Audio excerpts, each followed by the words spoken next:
thrown against the car, handcuffed, and that's what happened last night. The police kicked in the door, shot him twice in the chest, and he died.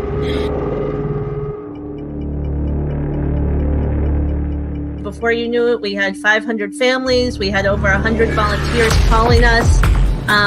We were on the phone constantly.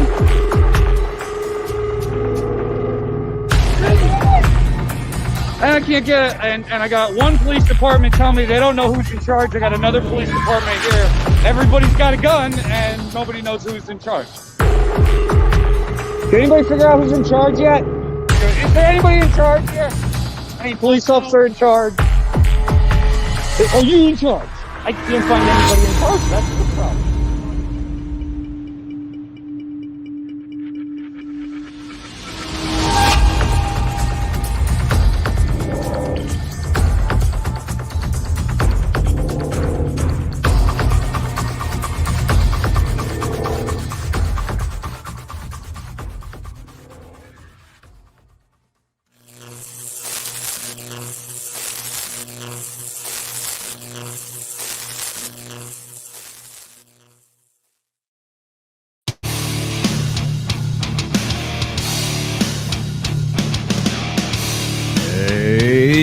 Everybody.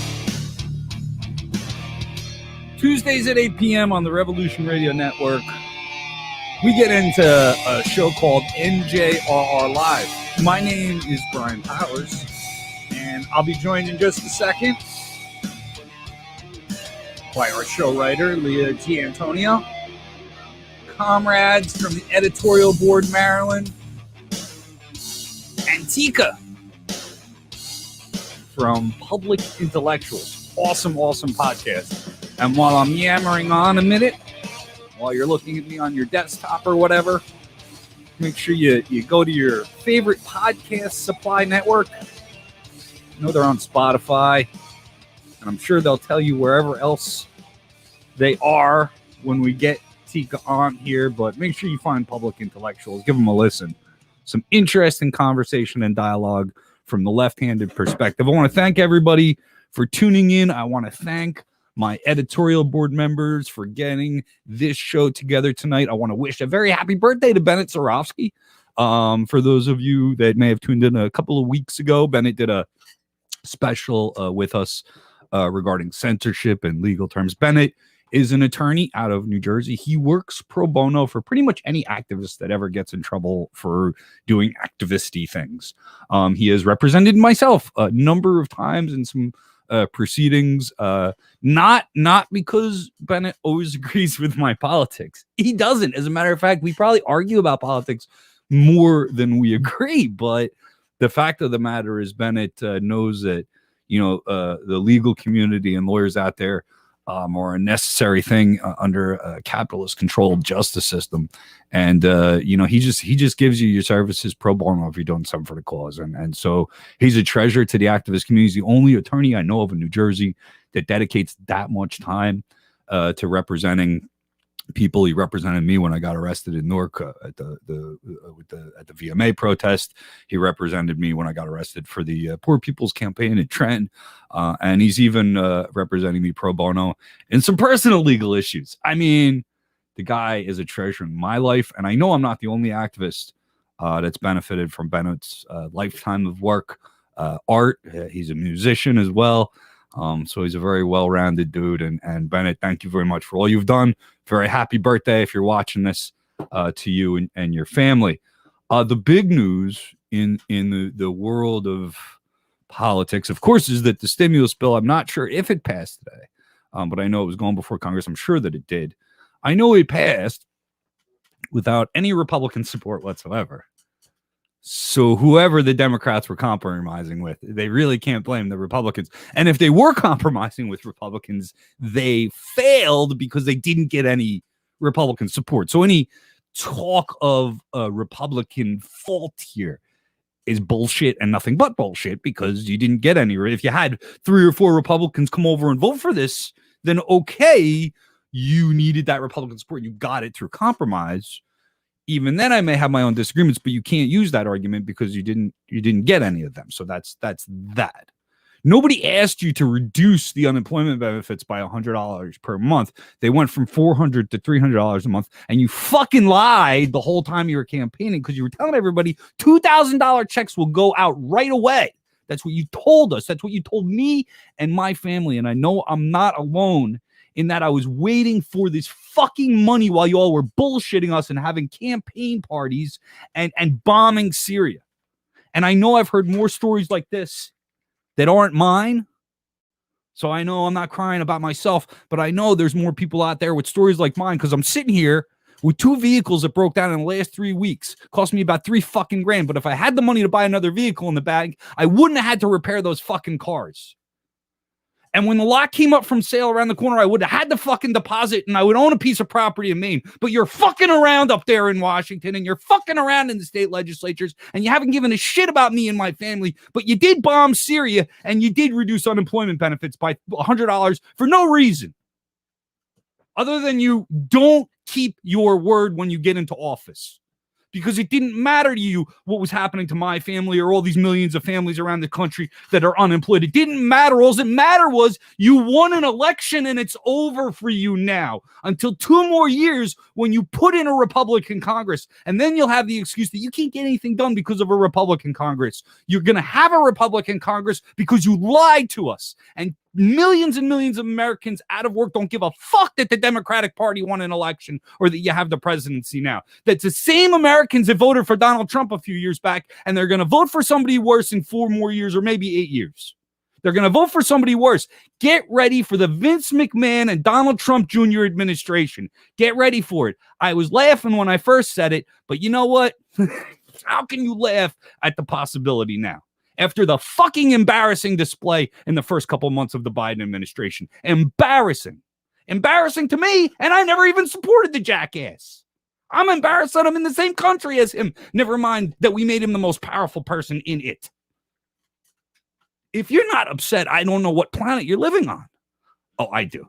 You're in the Democratic Party planet. It's a separate universe, many, many miles from here, where no working person has ever been or understands or cares to go. Trust me, we don't want to be there. I'm going to bring in some editorial board members that can maybe calm me down because I need to calm down. Clearly, Marilyn, hi, how are you? Hi. You're going to be able to calm me down. You're just going to get more riled up with me. I just want to say I love that cat calendar behind you. I know that you're engaged to be married, and right. Congratulations on that from all of us here. And this calendar represents how much my wife knows and loves me because it's a calendar that is pictures of cats on catnip. There's really nothing more than I enjoy than sitting in my office and looking at this calendar. So it's when you've got a long and strong relationship, like I'm wishing you and your future spouse will have. You'll know exactly the kind of gift that they can stare at all year. I think we will be experiencing the same domestic bliss. So, and Leah Gantonio, our show writer, who's also an editorial board member. So I gotta, of course, introduce her as such as well. So thanks for joining us. We're gonna do an interesting thing here. We're gonna have an anti-capitalist horror movie review, which I'm looking forward to because I know you've been talking about it for a couple of weeks behind the scenes. But the stimulus thing, I mean, the reason why I went out there and organized people and tried to recruit people from the working class to form this editorial board is so we could comment on this kind of stuff without that corporate media filter. Marilyn, you pay attention to this stuff. Am I nuts? Or is the world nuts? No, I mean, I just want to say, even before the pandemic, most Americans were one crisis away from homelessness, from complete tragedy. So the fact that they're just throwing these crumbs at us is ridiculous at this point, a year in to a worldwide pandemic. It's like I heard somebody on another podcast. I'm not sure I remember what I was listening to, but they said like this gets us kind of back to where we were before the pandemic, but where we were wasn't a great fucking place either. I mean, I was at work before the pandemic, and that's why I got screwed so much, Not even close. No, it's not bad. Leah, have you been watching this disaster unfold today, or did you just put it out of your mind? I'm not sure if you were paying attention. Of course. I mean, definitely. There's no not noticing. Who won the so I do believe that given this passes that Christian Perez will have won our stimulus pool, and he'll get to pick a show topic. Oh, okay. Lucky Which is him. very unfair because Christian gets to pick a show topic once a month anyway. He does his own show. I don't remember. Did I put my 2 cents in on that, or I don't think I did.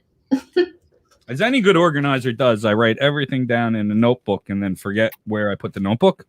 So I do have our check pool here in one of my notebooks, and it may be in the one that's not right in front of me, but I'll look that up. And what we can do is we can of course, we'll have maybe a big show. But I think Christian's show is next week, or it's the week after. So we'll celebrate his victory, I believe, because I think he hit the nail on the head. He believed that we would get the 1,400, which I guess we'll call, even though they reduced and they played around, and of course couldn't just give us a $2,000 check though, which I think was the point that we made. And which should be per month, not once. There's some talk of that. And do you know who actually has put forward a per month payment per child? Yes, I believe it's $300. $300. Do you know who's really behind that right now? No, who was behind that? Mitt Romney. Wow. Mitt Romney has actually made comments that he thinks a per child tax credit, and you will find conservatives who have real family values who understand that. I feel like Mitt Romney is like a closeted leaning lefty, but he's closeted, so he's playing this. I don't want to give him too much credit. No.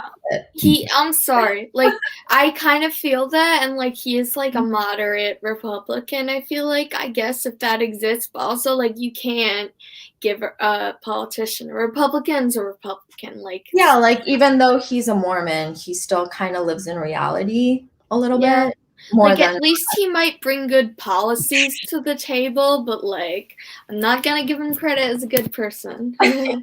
He's a George Bush Republican, is what he is. I mean, he's got some social conscience, if you will. A little bit, yeah. He also, and if you remember when he was governor of the state of Massachusetts, which I live on top of right now, he went to Planned Parenthood events and spoke for women's rights and stuff. But he, like every other politician, that was a big president. When he's running in the primaries for president, his primary challengers who were, staunch pro-lifers and various forms of that lunacy, they pointed that out as a way to target him in the primaries, and he still got the nomination despite it. But since then, of course, he's changed his tone and he went with the so like every other politician. I mean, he goes with the way the wind blows on everything else, right? And I wouldn't give him much credit. So I think that's more what you're seeing, and I think he'd rather blow with the tide against Trump right now in the Republican Party, which I don't really root for anybody in the Republican Party or the Democratic Party at this point, but I mean, from a matter of public discourse, toning down the blatantly, Nazi-like rhetoric coming out of this Trump wing of the Republican Party, anything to that effort, I think, is a net positive, right? So if it's Mitt Romney leading a charge of old school conservatives with whom I more or less disagree with on anything, I'd rather see them make inroads in their party than these fascist groups like, the Boogaloo Boys or other groups. It's very delicious when people from the right are kind of leaning, making leftist points. That's extra sweet. I think there's some discussion about the commonality of interest in the working class, which is, it's good theory, it's good practice too. But, I think when we align ourselves with certain individuals, we have to be careful, and we discussed, ad nauseum, the whole door thing where he brought on the Boogaloo Boy and things like that. You can't do that. And I would never do it in the same fashion that I would never endorse a guy like Mitt Romney. But right. I do think there's times where you kind of just sit back and watch something happen because, one, you're not going to affect a lot of change in the first place, and two, because it's not that bad a thing if somebody's trying to get Trump out of power within the Republican Party. And we saw at CPAC, and I hope that people will tune in to the IDVOX report, which we did live last night at 8 p.m. We do it live every Tuesday at 8 p.m., where we talked about CPAC and what's going on the far right. And that's why that discussion is important, because you have to understand, just like on the left, where people confuse socialists and Democrats all the time in the general public because of that muddied political water, that there are, there's fascist elements on the right, and then there's racist elements on the right, and then there's anti-labor elements on the right, and there's anti-immigrant elements on the right.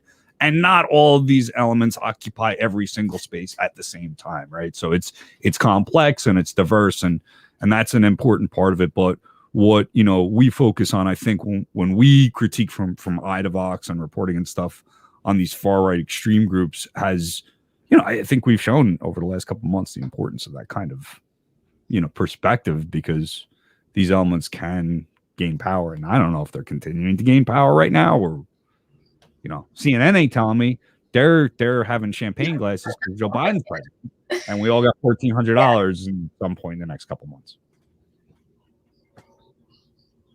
Let's talk about movies. I love movies. Good segue, right?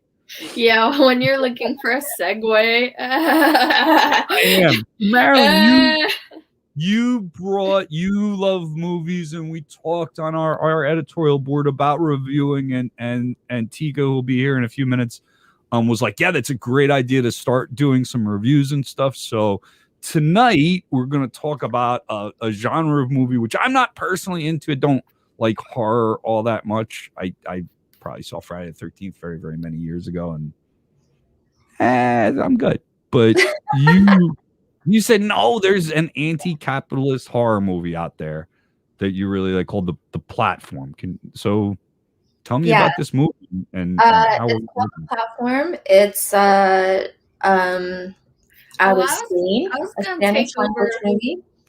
I was gonna cover the synopsis. Yeah, go ahead. Yeah. Okay. So yeah, as she said, it's a Spanish movie. There's English subtitles, but so a man volunteers to be part of this program, this prison program, and he does it in order to get a degree. So the prison is like this kind of pit or hole, and there's a platform in the prison, and every day it lowers throughout the cells, and it stops in each cell, and every day an amount of food has been prepared by the people at the top. Now this food is decadent. They have lots of food, and it lowers down through each layer of the prison, and there's every cell has a few minutes to eat when that platform reaches their cell.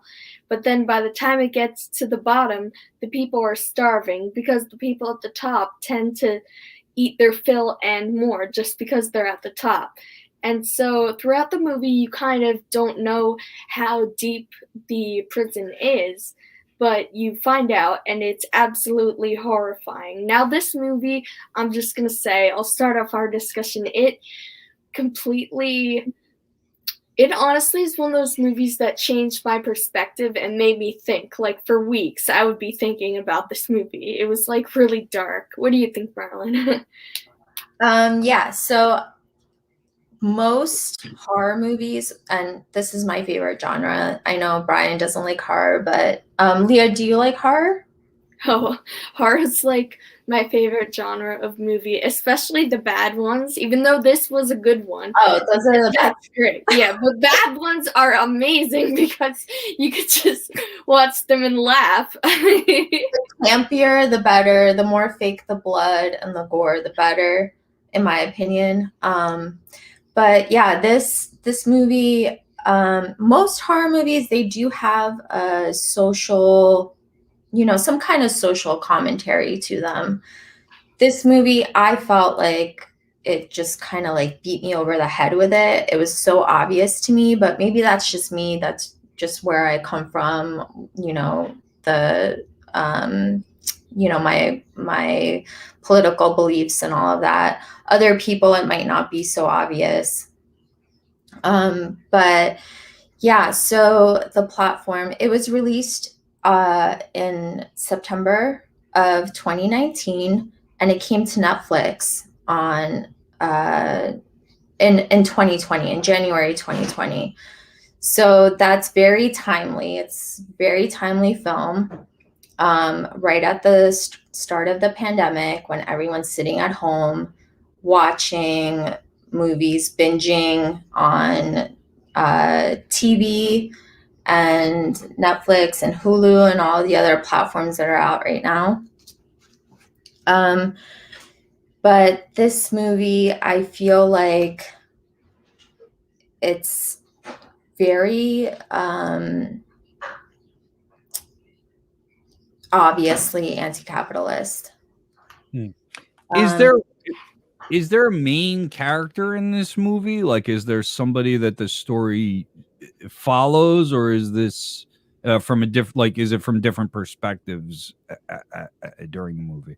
Mainly, the movie follows the main character. His name is Goreg, and this is really interesting. He enters in Spain, it's called the hole, el hoyo.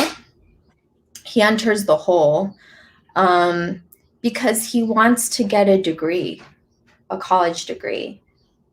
So I don't remember what the period of time is that he has to spend there. But he enters willingly into the hole in order to obtain a college degree at the end of his term. So they're not subtle with the, and say this, everyone has said that. Everyone has said that no, it's not subtle. Every reviewer or person that I've talked about it to, it's definitely not subtle, and you can take that as you will. But it's, when you look at the fact that this man entered the hole, it's because he was, there's actually at one point one of the interviewers that let him into the program was also in the hole, because the interviewers even themselves, they buy into the lie that this all isn't actually as bad as it is. Like, people don't think the hole is as deep as it is. Like, there are parts where like there is not enough food at all. Like, the platform will get down, no food, and the people just have to like eat each other if they want to live. So if anyone's going to enter the program, the hole, they are obviously being brainwashed and believe that it's not as bad as it actually is. And that's part of the metaphor. Yeah. Another very interesting point to make, the main character, Goreg, everyone is allowed one item in the hole, and his chosen item is a book, which is utterly useless. So it's just another example of how the system, the whole is, in my opinion, it's designed to represent the capitalist system, is not interested in poetry, in philosophy, in, inner human workings. It's only interested in direct, brutal, can you survive or not? That is, and that is if you look at it, some anthropological study, that is a mark of fascism. That is, if you look at fascist state and fascist thought, it discredits art, it discredits love, it discredits kind of this whole idea that humans can create beauty, and it is simply about being the strongest and surviving above and beyond your fellow man. It's this horrible world. So that's, you definitely hit the nail on the head with what they were trying to get across, and it is directly derivative of kind of the society that's put forth by either capitalist or fascist mindsets. Someone brings a knife to the hole, and they do really well with that. I think it's pretty common. Yeah, that's what I was thinking, more along the lines of. Someone brings a dog to the hole, and I'm gonna let you guys guess what happens to the dog. No. That's another thing. That person, they valued their interpersonal relationship with their pet, and that was their one item, was to bring their pet into the They didn't hole. think that one all the way through. Yeah, so you can imagine what happened. It's deliciously gory. It's it just captures everything about the moment throughout this pandemic, the want, the need, people trying to figure out and escape. One of the characters brings a rope. So I think this is interesting too. We finally learned there's 333 floors in this hole. 2 people per floor. And so that's 666, right? It's kind of designed ultimately to fail. There's no real escape. There's no real, way out. This person, they try to go up to the top floors, and they can't, because the people at the top, whoever happens to be at the top that month, it changes monthly, they have no incentive to help the people on the bottom. Mm-hmm. There's absolutely no incentive. You gorge yourself on as much food as you can for the 1-2 minutes that the platform is there. By the way, the platform has enough food for everyone. That is the case in our society. Our planet has enough food and resources for absolutely everyone. There is no reason for anyone to be hungry. There is no reason for anyone to be homeless. The thing that is creating necessity is the system. The system of capitalism is creating scarcity. So, it's so obvious to me when I watch the movie, and super entertaining, fulfilled all my needs, all of the blood and the gore and the ruthlessness, and also the social message, which I think a lot of horror movies, ultimately, there's always a social message in there with them. Thank you. Yeah. Thank you. I did have one more question, and then we have to welcome in Lark and to talk about racism and writing. But I did want to ask: is there any representation of the people feeding from the platform? The lower castes and classes, providing labor to the people at the top, or did they? Is that represented throughout the movie? Like, do people? No, this is the very interesting part. Which people don't really realize. It's all about luck. It's not about who you are. It's not about what you did to get into the hole. It's not about who you know. It's totally random. Every single month, you move to a completely random part of the hole. You could be on the 6th floor, or you could be on the 200th floor, which spells almost certain death. And there's no incentive for anyone at the top to eat just what they need to survive, to ensure that everyone all the way down to the bottom has enough to live. And this is what creates the horror and the complete chaos in there. And All right, I won't be bringing my cat into the hole. I won't. Yeah, not. I wanted to say, there is kind of, I think it would have been hard to work in the whole labor thing into just this one movie, but they did you'll have to watch at the end, they do have, the people at the bottom do send a sort of message to the people at the top. And that's actually very interesting. I don't want to comment on that at length because, again, spoilers, but very interesting what they do and the message that they're trying to send with how it ends up. So thanks so much for having us, by the way. Oh yeah, look, you were both great, and this was brought to you and our audience by the editorial board.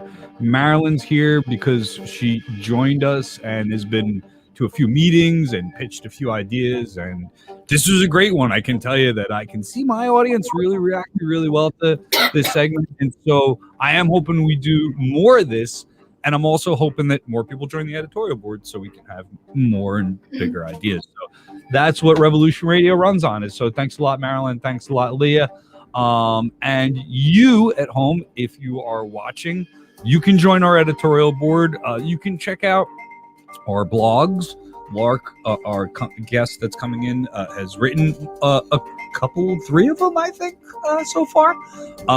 We can listen to the IDAVOX report. You can watch us on YouTube. So please, when you get a chance, visit www.njrevolutionradio.com. Make sure you subscribe to us on the YouTube channel, and make sure you get an alert somehow when we go live or when we put out a podcast, because we want to make sure we're connecting with our audience on a regular basis. We put out stuff, just about every day now. And if you're not paying attention, you could miss something big and revolutionary, or a really cool conversation about an anti-capitalist horror film. You never know what's coming up. So thanks a lot to everybody who has contributed. And again, happy birthday, Bennett. All right. We're going to bring in Lark, whose Twitter handle is the @symbol LA Blackest. I'm sorry. I can't. I'm so old. I'm sorry. You're so mean. La Blackest Eye. La Blackest Eye. No, it's Spanglish. It's Spanglish. Is what? It's Spanglish. That's why it's. Well, there you go. Thank you. Yeah, there you go. For joining us. I know you're one of the people that have. I don't know if you've enjoyed isolation, but you've stayed the fuck in it for sure during the pandemic. I know that. Proud. Well, I like it. I think it's funny. I think it's like for a lot of Black people, like Black creatives, this has been great because I haven't had to deal with racism. So it's like I don't have to deal with this weird racist stuff every day. So it's actually been really good for my mental health. But I want to go back to what you guys were talking about for one moment. Yeah. Sure. I think the thing is that the way the United States has gotten the white population to buy into certain capitalist ideas is with anti-Blackness and racism. Essentially, in the 1840s, the slave owners, planter class, oligarchs, they funded dozens, 30 or 40 magazines to promote their way of life and to promote capitalism. And essentially what they said was, if you're white, if Black people get anything, they're going to take that, it's going to be taken from you. And also Republicans also have no problem with progressive causes, progressive or even socialist type ideas. There are many co-ops in Republican Midwest, Iowa, Idaho, Oklahoma. They're called grain elevators. Look them up. White, they're co-op. They have no problem with it. They have no problem with single payer. Look at Utah, Idaho. They do it through the Mormon Church. They had no problem with people going to college for free until after the Civil Rights Movement. They essentially, New York and California schools were free. Many schools were free up until the Civil Rights Movement and Civil Rights Act, and Black people could go. So I mean, yes, we want to talk about class and things like that, but also for over 100 years, the white working class, middle class has been manipulated by anti-Blackness. I mean, essentially, anti-Blackness is a really great solidarity tool for capitalism. And it's, I think it's really important to state, like, yeah, a lot of times in states where everybody's white, they do have really good policies because, the United States, people, they actually understand. Like Republicans, they're racist. They're not conservative. They're racist. I think that's something you have to people need to like embrace and understand. They're just racist. They're not like, it's not like, oh, they're really reasonable. Some of them are just more racist than others, but really they're just racist because all of the stuff, even welfare in 1890, whatever, 1911, like 1890, 1911, they gave white women welfare with no work requirement because it wasn't developmentally appropriate for white children to be in care, like in institutional care. So it's like they had welfare for white women for over like almost half a century with no work requirement. And as soon as Black women got it, were able to get it after the Civil Rights Act, they cut it by 47%, and they made it a work requirement owing to slavery. Kind of giving, they just made a work requirement that Black people are lazy and they shouldn't be getting stuff for free. So, but this also kind of goes into the topic of what I'm talking about and the whole idea of meritocracy. Absolutely. But you can ask me some questions. Yeah, I will. Well, I'll first agree with the historical context and try to stress to my audience that, you have to look at going back to, the early foundations of the slave trade to understand why denying education, denying living standards to people maintains that white supremacist history. And there's millennia of study that could go into proving what you said to be true. And I'm wondering, and I'm not going to disagree with anything that you say about the Republican Party, but I would say the same thing about the Democratic Party, with the Green Party, with the Socialist Party, with the Libertarian Party, with the you name it. No. It's just you're totally correct. But I think the thing that I have my point is, name that institution in America, and there's racism in it.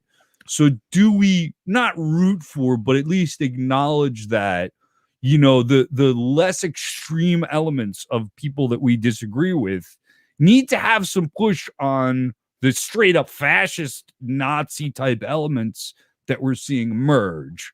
We don't have to resource them. And I'm not going to have Mitt Romney on the show to talk about his policy. You know what I'm saying? But at least, like I said, in that interview segment, we could just kind of, when Mitt Romney's on, we don't have to throw hate his way because there's other people maybe. I totally would throw hate his way. Totally. Well, yeah. Okay. 100%. He is a racist. For you, he'd probably be cool. He's a racist. No, that's the whole not. thing. He's that's the whole thing. The Republican Party, the only reason they exist is to be racist because the Democrats are already conservative. Like you said, they're already conservative. Compared to anywhere in the world, the Democrats would be the right. So the only reason you'd be a Republican in the United States when we are already neoliberal, which is actually an economic term in regards to free market capitalism. And that is why you have neoliberalism, because people think liberal means like progressive, and it means it's the economic, it's what kind of economic system that you like. So the only reason Marx might argue that he's a Republican. In Mitt Romney, I'm just going to talk about Mitt for a second here. It's because that's where his friends are, and that's where his friends have been. Well, he's rich. It's socially connected there. Yeah, he's rich, but he's racist. There's no reason to be. There's no reason to be a Republican. There's literally no like you said. The Democrats are right? They're conservative, correct? And I'm saying they're capitalists, right? They're capitalists. They're imperialists. So why would you need to be a Republican? Because you actually have an active idea to subjugate Black people actively. I mean, I'm not saying that the Democrats are fine. They're not. But they're not making policies to actively try to kill me immediately. And this is why I have a problem with Republicans. Because, like you said, Democrats are already on the right. They're already for corporate America. So there's zero reason to do it unless you're racist. I think you're giving the Democratic Party too much credit. No. I'm not giving them credit. They didn't have slavery. They're making policies to kill you. They didn't have slavery. They didn't prevent Black people from voting in the South for the last 100 years. I'm not supporting the Democratic Party, but I'm saying if you're Republican, you've got to be kidding me. As a Black person, there's no way. There's no way. I'm not gonna even kind of be okay with that. Because like you said, I agree with you. The Democrats are already racist. They're already imperialist. They're already capitalist. So why would you need to take it to that next step? That's because you're a sadistic racist. I mean, and you're open about it and you're totally cool with it. Because like I said, I agree with what you're saying. If the Democrats are racist, they are imperialist, they are capitalist. So why would you need the Republican Party in the United States? Because you need to subjugate Black people and you need to be a nationalist and be against Mexicans. And this is the only reason you need to be part of it. Because like I said, I totally agree with you. And we use in this country many forms of media. And one of the things that I've seen most of is I'll say over the last couple of months, I've really paid attention to cable television and cable news. But you and throughout your career, of course, you're a writer. You're one of the more prolific human beings on the face of the earth. How many words this year? So how many words did we stop at in 2020? And how many words are we up to in 21 already? Oh my God. I think I've written 100, maybe 200,000 words so far. There you go. So not lying. And you've been doing this for decades. You really have written quite a bit in your lifetime and been involved in a number of jobs. I'm not going to go over your whole resume, but you've got a really nice, eclectic career of writing and poetry and all that, music and art and all that stuff. Mm-hmm. With respect to writing, where's the racism there that's driving those racist narratives? Well, I think it's a lot of things. The thing is that to me, I feel like writing is such a powerful tool. It shapes the narrative. You think about it now. I mean, if to kind of go back to the South and the essentially the average American kind of thinks that the Civil War was like this thing where it was like, oh, it's just two different opinions. And they really don't know about the fact that, the South, they, murdered and bred people and then raped their slaves and then sold those children. But the thing is that you don't know that because you know what? The South and white supremacists understand the power of media and narrative and propaganda. And the thing is that even on the left, it's very kind of like they want certain people to be the voices in regards to setting the narrative. And the media is a powerful tool and people want to be able to have control of that. And so one of the things they do is they talk about, and this gets on in fiction, this is in nonfiction, this is in journalism. And they often use this kind of meritocracy. You can't be a writer because you're not smart enough, or you're not, you're not, you're not objective the way a white man would be. And you see that sadly journalism is actually one of the least diverse fields in comparison to even left journalism. It's not diverse, and it has a very middle class touch to it.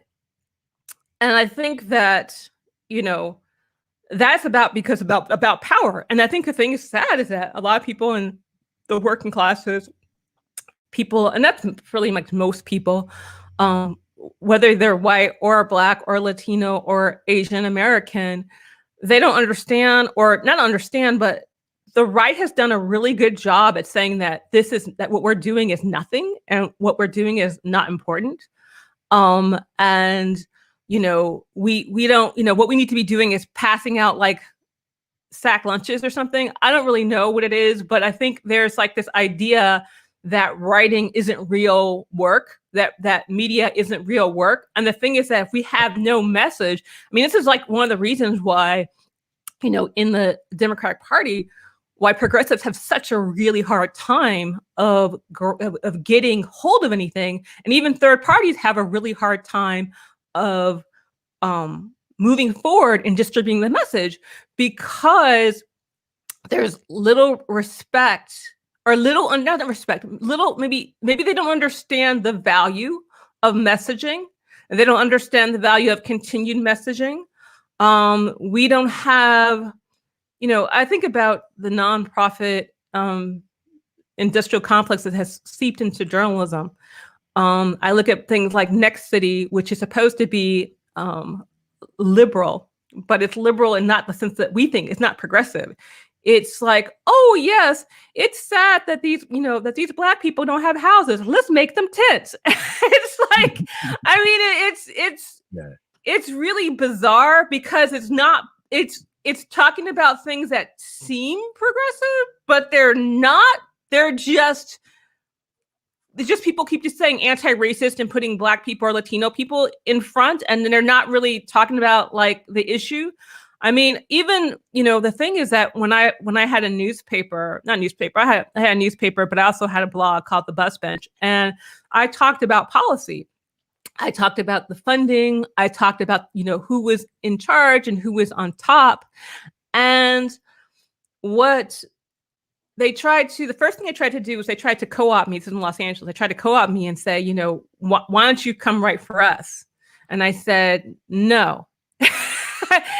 So then they got another person of color to essentially, I was doing stories on how they were not funding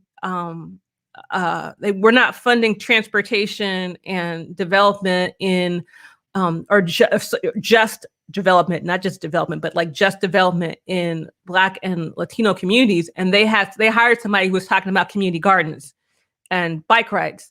So, I mean, it's not even just like you can't write. It's like, in regards to shaping the narrative, shaping the story, because editors and publishers, they also decide what you write about. Like, people will tell me like, oh, we need you to write about Black hair. And I'll be like, no, I'm not going to do that. It makes sense. I think when you brought up how like the left doesn't take journalism or writing seriously, and I think there's a part of the left I call the potato-headed left, and the potato-headed left thinks that you rise to power simply by having some good ideas on policy. And that's not how you gain power. That's not how you organize. It's not how you do anything. That's how you make a Facebook post or a nice little Instagram feed or something like that. And the reason why we flock, why you see so many activists co-opted and drawn into the nonprofit complex and these other institutions of white supremacy is because you can eat when you write for them. And eating is important to people, as well as having a home with a roof and electricity. But it's not even that many spots anymore. I mean, I think that's the thing that's just tripping me out. There are like not enough, there's not even spots for people to be selling out like this. I mean, that's our responsibility. If you're going to call yourself a revolutionary, or if you're going to say you want a revolutionary organization, be it a party or a charity or whatever it is, if it's revolutionary, then you need to be able to provide real resources, do real journalism, write real impactful things, or provide real food or real housing or real other things, not simply stand around a rally with a pamphlet asking people to join your organization so they can stand around a rally with a pamphlet. It's not helping anybody to do those kinds of things. And also too, you can't. And journalism is part of that institution. Yeah. And I think another thing you can't do is you cannot be a PR like for any party, whether it be the Green Party, the Socialist Party, whatever. And you can't make like, it's like, to me, if you look at my writing, I talk about policy. I talk about issues. I don't make it, and there's nothing wrong with critiquing, the Democratic Party or the Republican Party. There's nothing wrong with that. But like, you look at MSNBC, all they do is talk about how Republicans suck. And then you look at some left media, and all they just talk about is how Democrats suck. They've got like no, and or when they do write, it's so like, it's not based in fact. It's so much like opinion. It's okay to have some opinion, But you have to give people, when I had my own newspaper, when I was in Los Angeles, I wrote about environment, I wrote about fracking, I wrote about policy. I gave people the tools to make their own decisions. I wasn't like, I mean, that's the whole thing. It's like your job is, yes, it's about, the hearts and minds, but your job is to provide people with tools, not to just jam stuff down people's, not just to preach to the choir, but get people who wouldn't normally listen to you. I mean, I think that was the thing. I got like little older Baptist women who were really conservative to start, demanding laws for environmental stuff, being inclusive of LGBT issues. And this is a 90% middle class, working class Black community.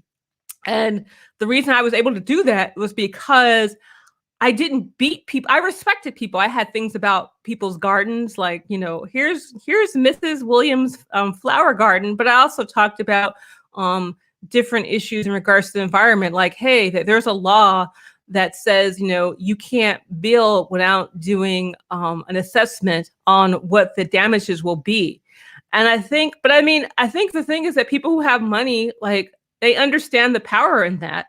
And they understand, they don't want certain people to be able to be the media. The media is like one of the most, that's the thing I always think is funny. It's like, if you hate you hate like a certain, like, a politician, but you share Fox News, you share like all this right-wing neoliberal, you share like the Washington Post, you share, and I'm not saying that these are bad, but I'm like, they're bad. Those newspapers are more powerful than a politician that's going to be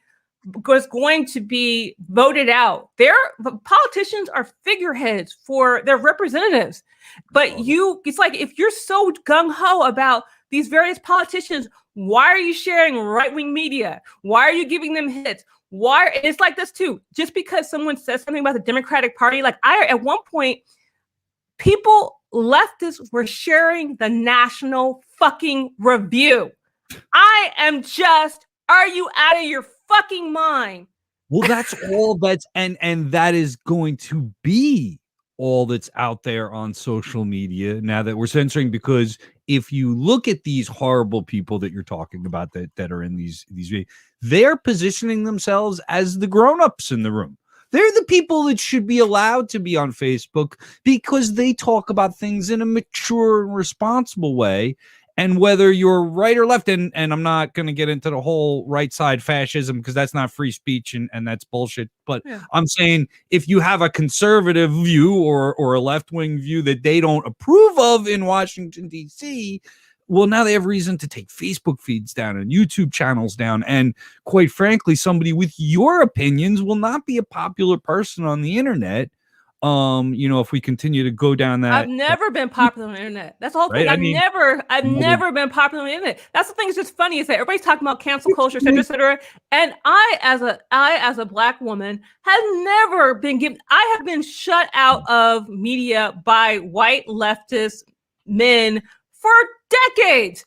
I mean, it's ridiculous. And that's the thing. It's just kind of like when people are like, oh, they blocked me. They've been blocking me for the last 10 years. But the thing is this. I created my own vehicle, and I have for over 10 years. I've said we have to create our own vehicles. I have on my public intellectuals. I have my own forum. I'm trying to get people to use it, but they're not. But I have my own like Facebook forum. I have my own I host my own I host my own site, and I'm building my mailing list. And I'm trying to. And I mean, I think the thing is this: is that we can't depend on Facebook to distribute. They're a private corporation. And I mean, I understand what people are saying, but they don't have to let you do anything. And the fact that we on the left, it's like, in regards to, this is a corporation, what they're about, but you're depending on them in order to get your message out. When you already know, we already knew these things, but we never thought it was important for us. Like, I remember, I think one time the union had a chance to buy like a TV station. I don't know what it was. Remember that time? Almost a long time ago, the union had, this was way back in the day, and we have to find this out. The unions had a I chance I haven't heard this. to buy a TV station, and they thought, oh, that's not worth it because it was getting cheap because of the whole things have been going to cable, and they said no. And it's like we need we have what do we have? We have the Nation.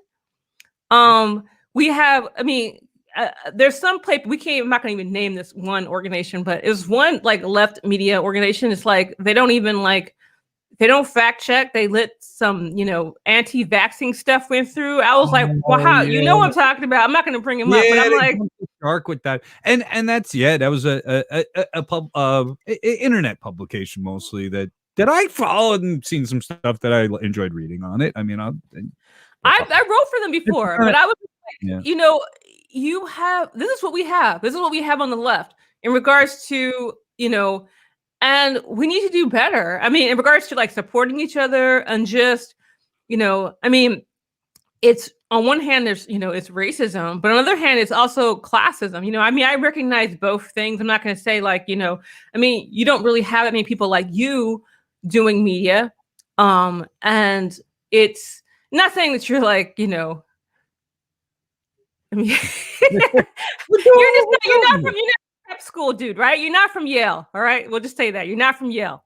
No. So we don't have many people like you doing media now. I mean, we have older guys who are older who do it, who are kind of like you, but the people who are in kind of not quite young, not quite old.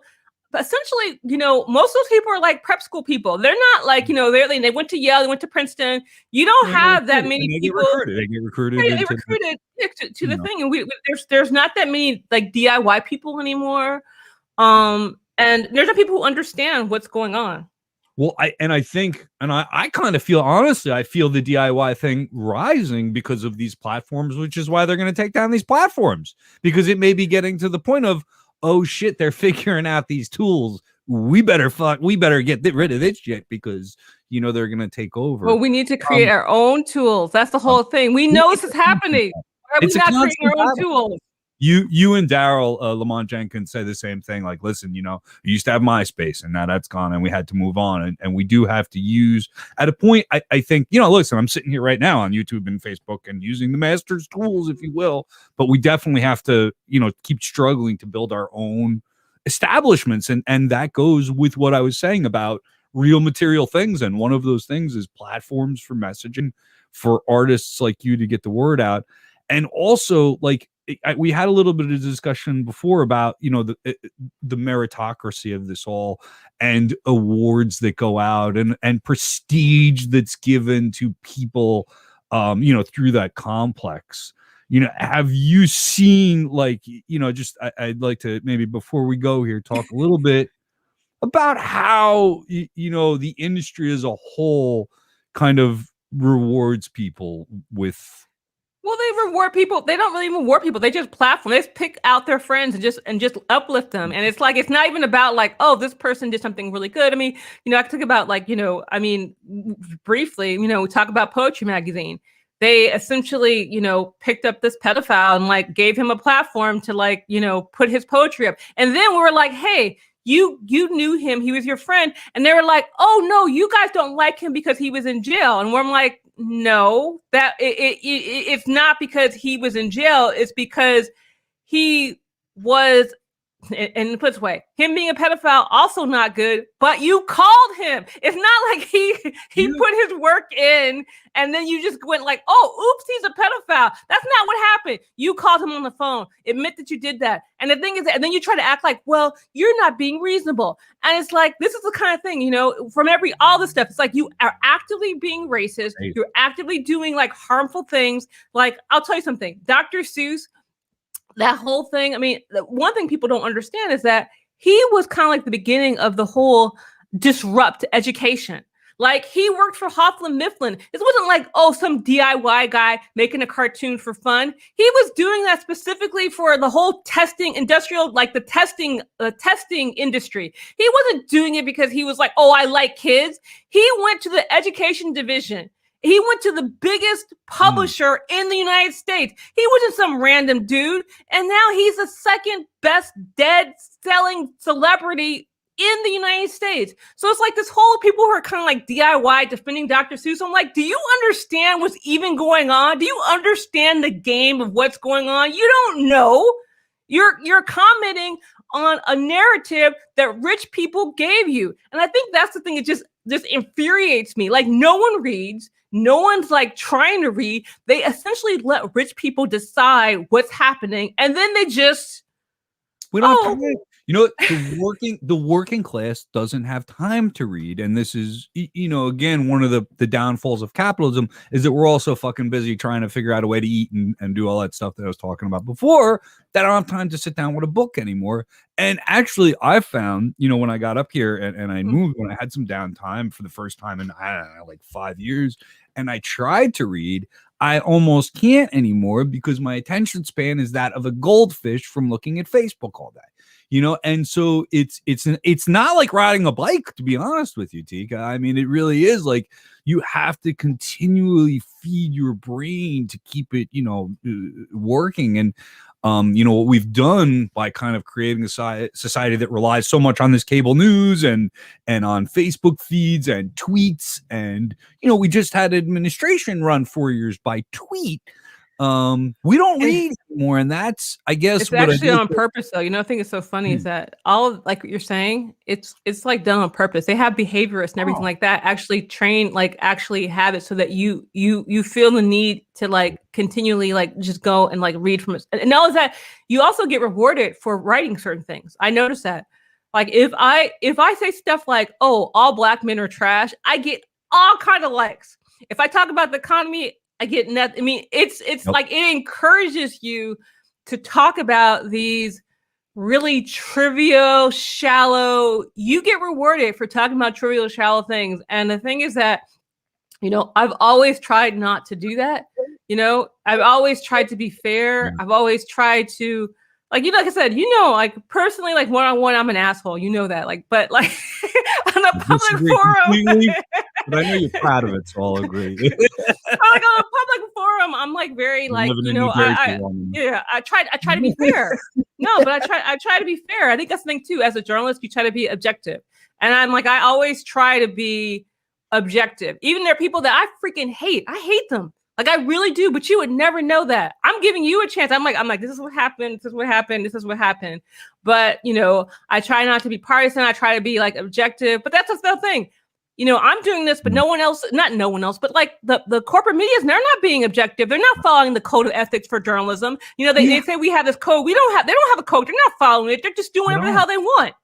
We don't allow for, and I don't think people hate you. And I think you have a little bit of, you know, you maybe need to talk to, you know, friends and family about how much they love you, because many, many people love and admire your work. And so let's just maybe set the record straight. All right. Because I like that chip on the shoulder attitude, though. I have it myself.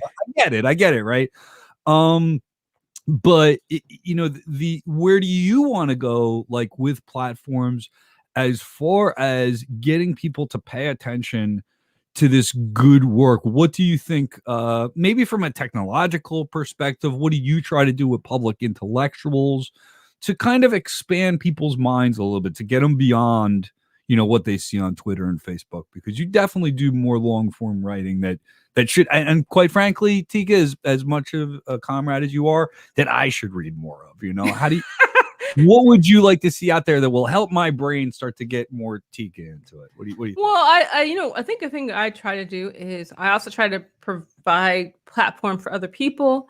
I try to write on like a variety of topics, things that will interest people. I try to work on, you know, the person who's going to work every day. I write on things about international issues. Like I have something about Haiti. I have things about the Honduras. I have things about the African trade agreement that's happening.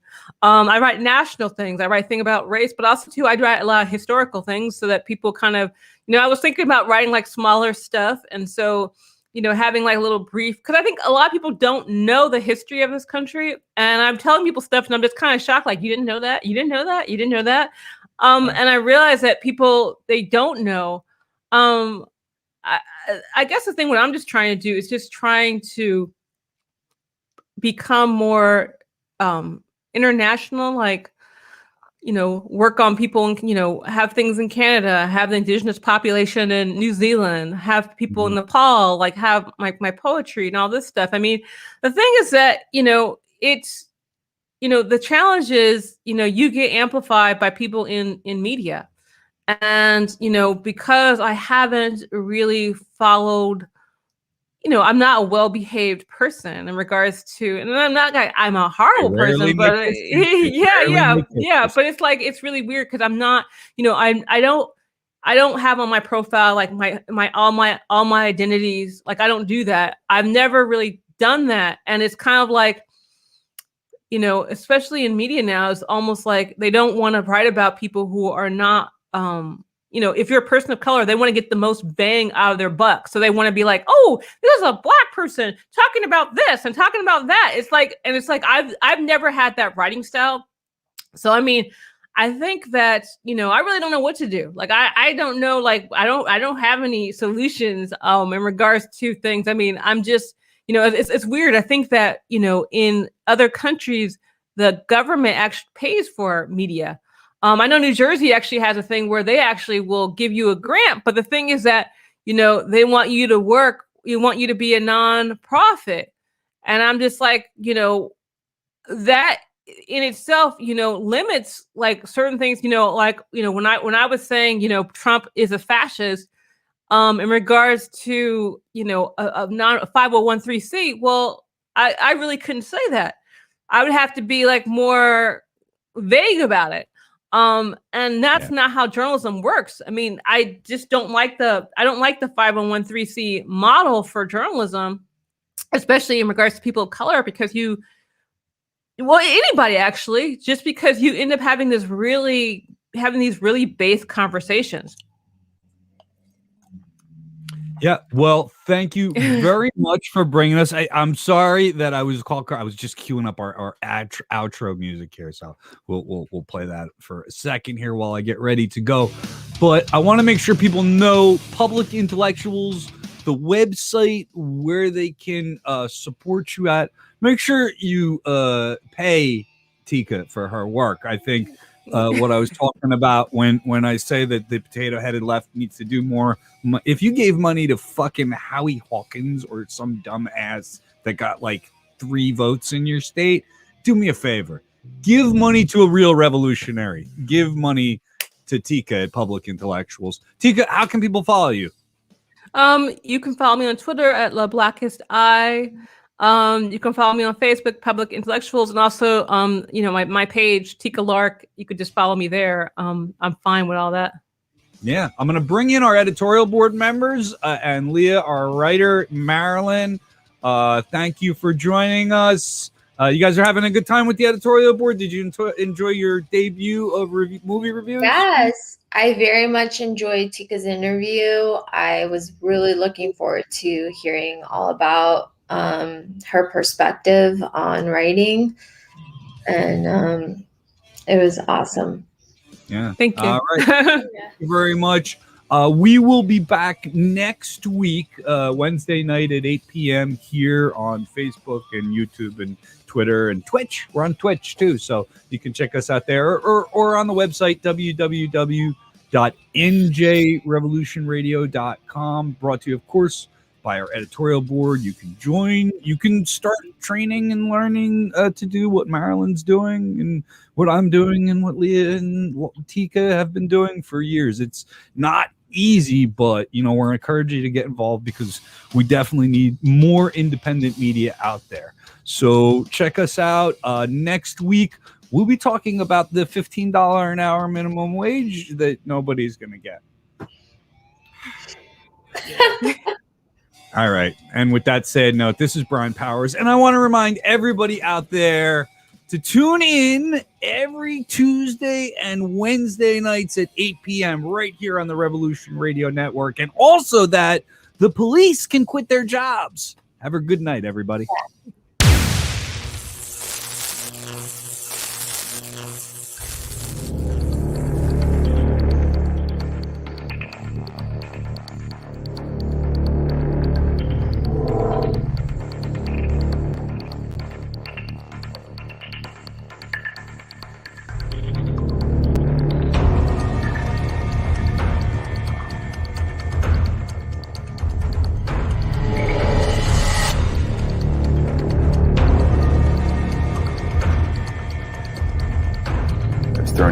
car, handcuffed, and that's what happened last night. The police kicked in the door, shot him twice in the chest, and he died.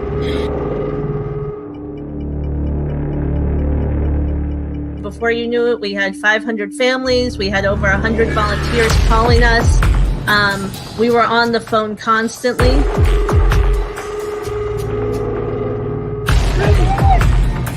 I can't get, and I got one police department telling me they don't know who's in charge. I got another police department here.